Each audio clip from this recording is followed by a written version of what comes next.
नमस्कार, संकल्प न्यूज़ में आप सभी का स्वागत है। आज हम चर्चा कर रहे हैं एक ऐसे कथावाचक जिनके पास पत्नी के अस्थि विसर्जन तक के लिए पैसे नहीं थे, तब मंगलसूत्र बेचने की बात की।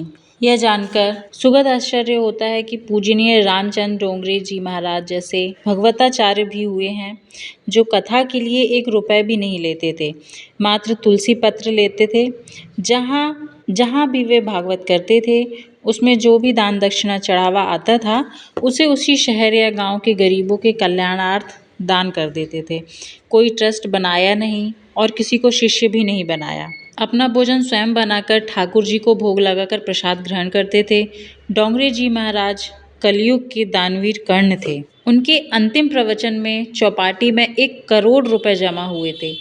उनके अंतिम प्रवचन में चौपाटी में 1 करोड़ रुपए जमा हुए थे, जो गोरखपुर के कैंसर अस्पताल के लिए दान किए गए थे।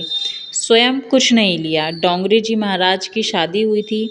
प्रथम रात के समय उन्होंने धर्मपत्नी से कहा था, देवी मैं चाहता हूँ कि आप मेरे साथ 108 भागवत कथा का पारायण करें। उसके बाद यदि आपकी इच्छा हो तो हम गृहस्थ आश्रम में प्रवेश करेंगे। इसके बाद जहाँ जहाँ डोंगरे जी महाराज भागवत कथा करने जाते थे, उनकी पत्नी भी साथ जाती। 108 भागवत पूर्ण होने में करीब 7 वर्ष बीत गए। तब डोंगरे जी महाराज पत्नी से बोले, अब अगर आपकी आज्ञा हो तो हम गृहस्थ आश्रम में प्रवेश कर संतान उत्पन्न करें। इस पर उनकी पत्नी ने कहा, आपके श्री मुख से 108 भागवत श्रवण करने के बाद मैंने गोपाल को ही अपना पुत्र मान लिया है, इसलिए अब हमें संतान उत्पन्न करने की कोई आवश्यकता नहीं है। धन्य है ऐसे पति पत्नी, धन्य है उनकी भक्ति और उनका कृष्ण प्रेम।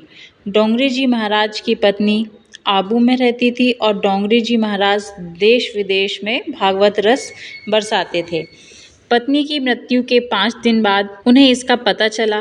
वे अस्थि विसर्जन करने गए। उनके पास मुंबई में बहुत बड़े सेठ थे, रति भाई पटेल जी। उन्होंने बाद में बताया कि डोंगरे जी महाराज ने उनसे कहा कि रति भाई मेरे पास तो कुछ नहीं है और अस्थि विसर्जन में कुछ तो लगेगा, क्या करें। फिर महाराज आगे बोले थे, ऐसा करो कि पत्नी का मंगलसूत्र और कर्णफूल पड़ा होगा, उसे बेचकर जो मिलता है उसे अस्थि विसर्जन क्रिया में लगा देते हैं।